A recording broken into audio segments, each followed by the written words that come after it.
So my work always seems to be about my work. And yeah, well, it's because it's a manifestation. yeah, There's action involved in it. there's a lot of action. But there's action that you've let dominate your vibration. Yes. So you now know what to do about that. But I feel like I know you do. I feel like I recognize the people and I recognize the feeling that I want when I see it someplace else. So let's just think about that for a moment. So when you're in a situation where what you see isn't what you want to see, and you stop and say, but when I'm not here seeing it, I can see it in other places. I just can't see it here. Mm-hmm.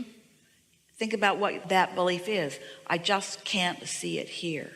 I can't see it here, which means it must not be here. But it is. It's under the bush and it's shining. A lot of people didn't see it either. That's been there a long time. You can't see it until you're tuned to the frequency that lets you see it. So you're letting what you see tune your frequency rather than meditation tune your frequency. There it is. It's what we've been reaching for all day. When you let what's happening be the tuner of your frequency, then you can only get more of that, what you call good and bad. It's all in your vibration, so you're getting some of all of it.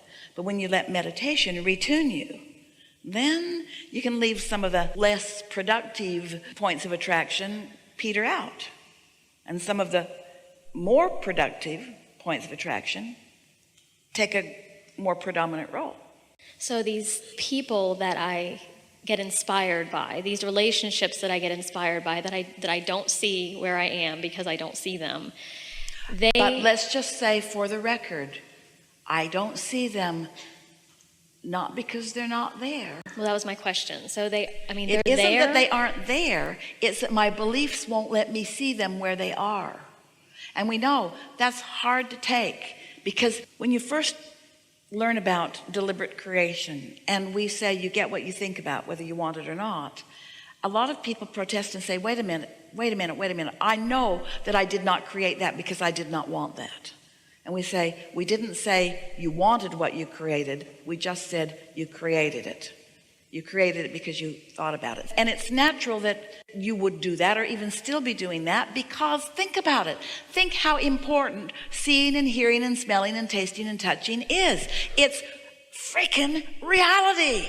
It's reality. Of course I'm going to look at reality. It's reality. I'd be a crazy person that'd lock me up and put me in a straitjacket if I didn't face reality. But we say, stop facing reality and do more creating of reality.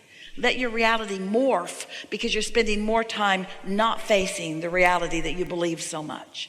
Because the more you face what you believe, the more what you believe you face. It's just the way law of attraction works. So you've got to find a way to take a break from it. You say, yeah, that'd be a good idea. I'd like to never go back there again. Yeah. It's only as hard as I believe it is.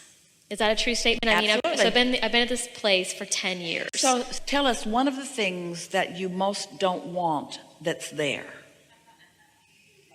Or you can tell us one of the things that you want to be there that isn't. Something that you really want to be there that you can't see there now. I want there to be more ease.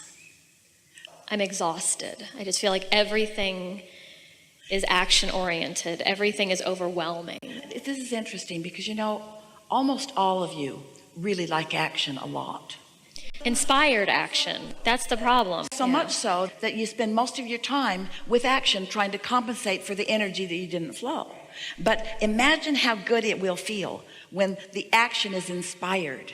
Because action is so fun. Using all your wits, using all your senses, using all of your talents and all of your inspiration is so fun. It's so fun to use it all.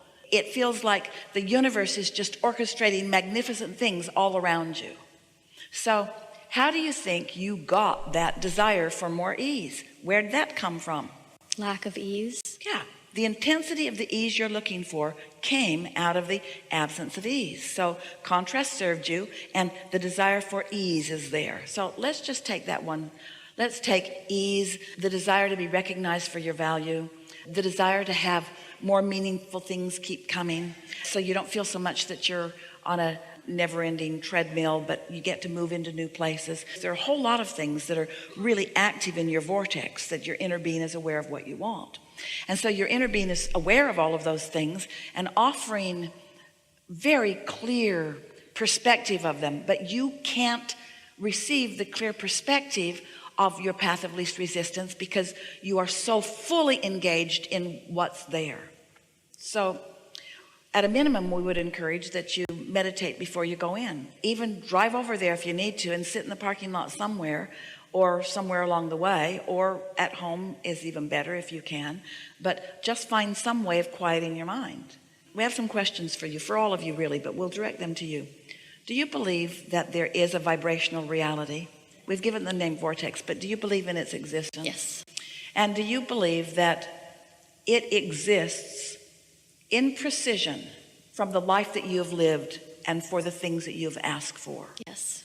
Can you feel that if ease is so vivid in your vortex, and if the reason that ease is so vivid in your vortex is because of work, can you feel how inextricably tied they are together? The very solution and the very problem are best friends. Because the solution could not even exist if it were not for the lack of ease. Doesn't that soften something just a little bit? Doesn't that make this problem of action and not enough ease? Did you hear us earlier when we were talking about the receiving mode being the restorative mode? It's the replenishing mode. It's the renewal mode.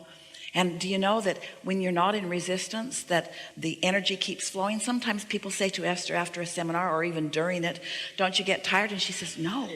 It feels like I could go on forever and ever and ever and ever and ever. It feels like with each new thing that comes, more will come. And when she gets off the stage, she is obnoxious. Ask anyone. And after a little while, she settles back into normal life of noticing normal things, and the energy doesn't flow as fast and she doesn't feel as full and frisky. So your solution has come from what you think is the problem. And you really do have this wonderful opportunity every day to focus more in the direction of how the solution will feel and less on how the problem feels. You do have that ability. Have you ever, we know you have, you're going to like this. Have you ever been exhausted and thought about how good it is going to feel to crawl into your bed? But you're not in your bed yet. But the idea of being in bed just feels really good. And doesn't the knowledge that it's not that far away sort of buoy you up just a little bit? Don't you have the ability to feel for the ease even though it's not quite there? And do you know that after meditation that you'll find yourself in the receiving mode and you'll translate those vibrations into a thought about something that won't be related to your work because that's too hard. You can't receive that thought. But you'll start noticing more ease in everything in your life that doesn't have anything to do with your work. And work isn't the only thing in your life that doesn't have ease. But it is the thing that you're stuck the hardest in the not ease. So you've been hearing us say for years, just start with something easier. Oh, how clever is that? Start with something easier. What does easier mean? It already has more ease in it. Start with something easier. Start with something that already has more ease in it. But most of you, you come to a gathering like this, or you go to tackle a problem, and you'll take the thing that's bothering you the most, and that's what you want to talk about. We get why, because it matters. But because it matters so much, your vortex is full of the solutions. And the solutions could take you in so many different directions. To a whole new situation with a whole new different set of people. The place itself could evolve and different people could go. The structure of the organization could change. Technology could make it simpler. Somebody else could come in and stand alongside of you who has the ability to take some of your workload. There are so many possibilities that you keep not letting in. And you know the reason that most people don't let in the possibilities for more ease? Do you want to know? The reason that most people don't let in the possibilities of more ease is because the lack of ease is serving you in some way. I'm getting marks on the chart. I'm vigilant and valiant. I'm more worthy because I do more. There's a lot of that. Esther has really come to terms with a lot of that. She was sort of born into an environment where people just did stuff. And the more they did, the more they were praised for what they did. And so she just learned to stand on her head in so many different ways because praise felt so good until she got a whiff of what inner being flows. And praise from humans who are trying to get you to work hard is nothing like inner being's appreciation of your ease. Stick with Abraham. We'll turn you into the lazy people that you deserve to be.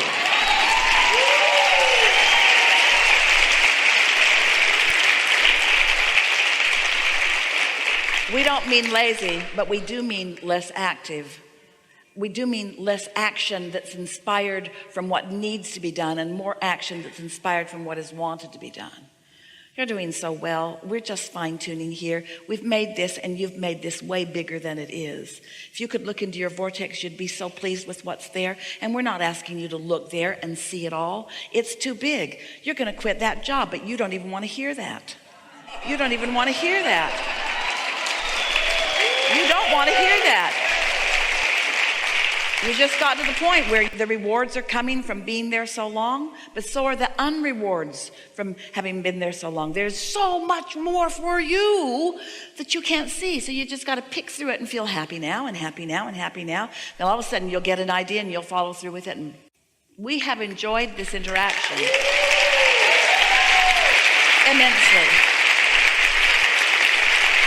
It's delicious to come together with those like you who are willing to pick through the details of the laws of the universe and come to a place of understanding in the way that you have.